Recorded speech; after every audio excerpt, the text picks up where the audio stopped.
Hello friend, আমি এখন কল্যাণী এমসে বসে আছি। আমার বিপি বেশি তোমাদেরকে জানিয়েছিলাম না, তো আমি মনিটাইজেশন করা হয়েছিল একদিন, সেখানেও বেশি এসছে।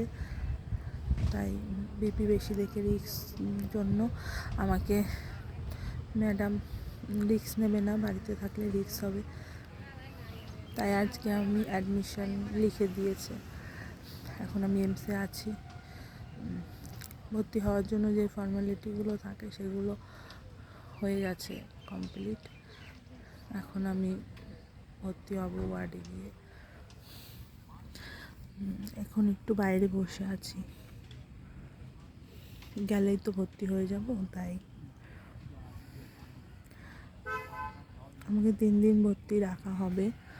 আমার বিপি কেমন আছে দেখবে, আর আমি নর্মালের জন্য ট্রাই করছি, সেটা দেখবে।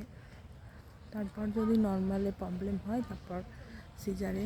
আমি ফার্স্টেই সিজারে যেতে চাইছি না, নর্মালে ট্রাই করব। তাই এখন এই এমসে আছি, বসে আছি। লাঞ্চ করে এসেছি এখানে যে ক্যান্টিনে, লাঞ্চ করে এখন এখানে একটু ওয়েট করব, তারপর আমি অ্যাডমিট হয়ে যাব। বলে তোছি নর্মাল ডেলিভারি, কিন্তু মনের ভেতর অনেক, ফার্স্ট বেবি, প্রথম, জানি না কেমন কি, অনেক টেনশান হচ্ছে, জানি না কি হবে।